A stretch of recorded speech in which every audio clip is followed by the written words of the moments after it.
তৃণমূল পরিচালিত পৌরসভায় বিক্ষোভ। সোমবার কাজ বন্ধ রেখে বিক্ষোভ দেখালেন রানাঘাট পৌরসভার ময়লা নিষ্কাশন ও পরিচ্ছন্নতা বিভাগের অস্থায়ী কর্মীরা। তাদের দাবি বকেয়া বেতন ও নিয়মিত বেতন। অভিযোগ, দীর্ঘ কয়েক মাস যাবৎ রানাঘাট পৌরসভার সাফাই বিভাগ সহ অন্যান্য বিভাগের অস্থায়ী কর্মচারীদের সময় বেতন দেওয়া হচ্ছে না। আর তারই প্রতিবাদে রানাঘাট পৌরসভার সামনে অবস্থান বিক্ষোভ করে কর্মচারীরা। পরে ঘটনাস্থলে আসেন বিজেপি রানাঘাটের উত্তর পশ্চিমের বিধায়ক পার্থসারথী চট্টোপাধ্যায়।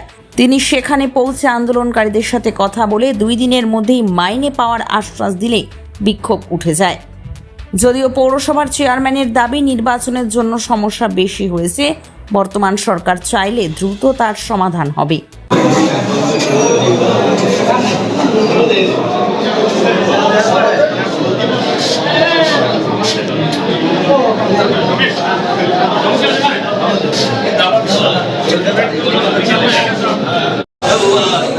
আরে কি লেট করো কেন? আরে দেরি হয়ে গেল তো ব্যাগটা রাখতে রেখে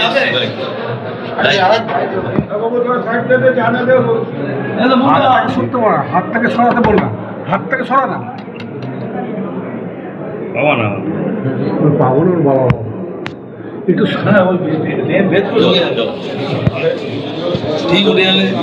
আরে এই দিকটা গোপাল। প্রিয়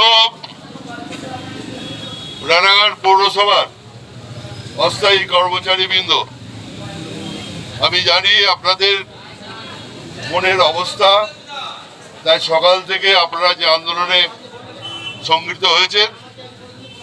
আজকে এফও সাহেব আসেনি, ইও সাহেব ছিলেন এবং বড়বাবু ছিলেন। দীর্ঘক্ষণ আলোচনা হয়েছে, আপনাদের বিষয়টা নিয়েই মূলত আলোচনা হয়েছে। এছাড়াও এই পৌরসভাতে অনেক ঘাবলা আছে। আমি আপনাদের কাছে অনুরোধ করছি যে আপনারা যে কাজটা করেন সেটা হচ্ছে পরিষেবা দেওয়ার কাজ। রানাঘাটের মানুষ হয়তো পরিষেবা থেকে বঞ্চিত হবে, তাই আমি আপনাদের কাছে রিকোয়েস্ট করছি যে আপনারা কাজে যোগ দিন। আগামীকালের মধ্যেই আপনাদের এ মাসের যে আপনাদের পাওনা, সে পাওনা মিটিয়ে দেওয়া হবে। যদি মিস হয় তাহলে অবশ্যই বুধবার আপনারা পেয়ে যাবেন। এটা আমি আপনাদের কাছে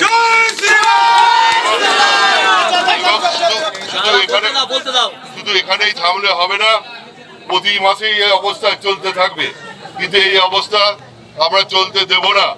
আগামী বুধবার দিন এফও সাহেব থাকবে, আমিও আসবো। এফও সাহেবের সঙ্গে বসে আমি অলরেডি ইও সাহেবকে বলেছি যে আমার লিস্ট চাই, কত ঘাবলা আছে এখানে, কত মানুষ এখানে কাজ করে না, তারা পয়সা নিয়ে যাচ্ছে। এক একটা ওয়ার্ডে 8জন 10জন করে সুপারভাইজার, পৃথিবীর কোনো জায়গাতে নেই। কাজে এই জিনিস চলতে দেওয়া যাবে না। আমি অলরেডি বড়বাবুকে, ইও সাহেবকে বলেছি, এফও সাহেবের কাছেও আমি লিস্ট চাইব। সেই লিস্ট অনুযায়ী আগামী মাস থেকে যাতে 15 তারিখের মধ্যে, অন্তত 15 তারিখ কি 10 তারিখের টার্গেটটা থাকবে, তার মধ্যে যদি আপনাদের মাইনা নিশ্চিতভাবে হবে। যদি ওই লোকগুলোকে আইডেন্টিফাই করে বের করে দেওয়া যায় তাহলে নিশ্চিত হবে আপনারা যারা অরিজিনালি যারা আপনারা কাজ করেন, যাদের জন্যে রানাঘাট মানুষ পরিষেবা পায়, প্রকৃত পরিষেবা পায়, তারা যদি থাকেন তাহলে সমস্যা হবে না। কিন্তু ওই সমস্ত যাদেরকে ঢোকানো হয়েছে, নির্বাচনের মুখেও 25-30 জনকে ঢোকানো হয়েছে, এগুলোকে আইডেন্টিফাই করে পরশুদিনের মধ্যে তার ব্যবস্থা অবশ্যই করা যাবে। আর একটা কথা বলি, নতুন সরকার এসছে, আপনাদের বিষয়টাও নিশ্চিতভাবে সরকারের মাথায় থাকবে এবং আমি বিধানসভাতেও আপনাদের বিষয়টা তুলব।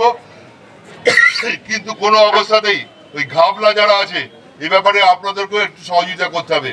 কারা কারা ঘাবলা আছে তাদেরকে আইডেন্টিফাই করতে হবে। যাদের বয়স 70-75 হয়ে গেছে তাদেরকে রাখা যাবে না। কাউকে স্যানিটারি ইন্সপেক্টর বকরমে করে দেওয়া আছে। একজন ক্যাজুয়াল গাড়ির ড্রাইভার ছিল, তাকে করে বলুন নাকে, তাকে আমি বুধবার থেকে তাকেই তাড়াবো, আগে ওকে তাড়াতে হবে। পৌরসভাকে বাঁচানো যাবে না। পৌরসভাকে বাঁচানোর স্বার্থে আপনারা যারা অস্থায়ী কর্মচারীরা আছেন, আপনাদেরকে বাঁচানোর স্বার্থে এই কাজটা করতেই হবে। আর তারা হলে জোর করে এই পুরসভার চেয়ারম্যানকে রেজিগনেশন দেওয়া হবে। সবাইকে আমি আন্তরিক শুভেচ্ছা জানাচ্ছি। আপনারা যান, গিয়ে যে যার মতো।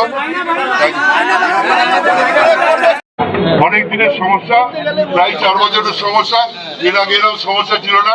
এখানে হয়তো পুরনো যারা অস্থায়ী কর্মচারীরা আছেন তারা জানেন যে আগে বাবুদের মাইনার থেকে আগে কনজারভেশন ডিপার্টমেন্টে মাইনা দেওয়া হতো, সেটা উঠে গেছে। কাজে আবার সেই যাতে নিয়ম চালু হয় তার ব্যবস্থা করা হবে। একটু অপেক্ষা করুন, ব্যবস্থা সবই হবে। বিবাহ, জন্মদিন সমেত যে কোনো মাঙ্গলিক বা কর্পোরেট আয়োজনের জন্য উপযুক্ত অনুষ্ঠান বাড়ি হলো বন্ধন ব্যাংকুয়েট হল। উচিত মূল্যে উপলব্ধ রয়েছে 4000 স্কয়ার ফিট জুড়ে 2টি ফ্লোরে যুক্ত ফুল এসি এই অনুষ্ঠান বাড়ি। বন্ধন ব্যাংকুয়েট হল, 396 কেজিআর পথ, বন্ধন ব্যাংকের উপরে কাঁচরাপাড়া। যোগাযোগ করুন এই নাম্বারে।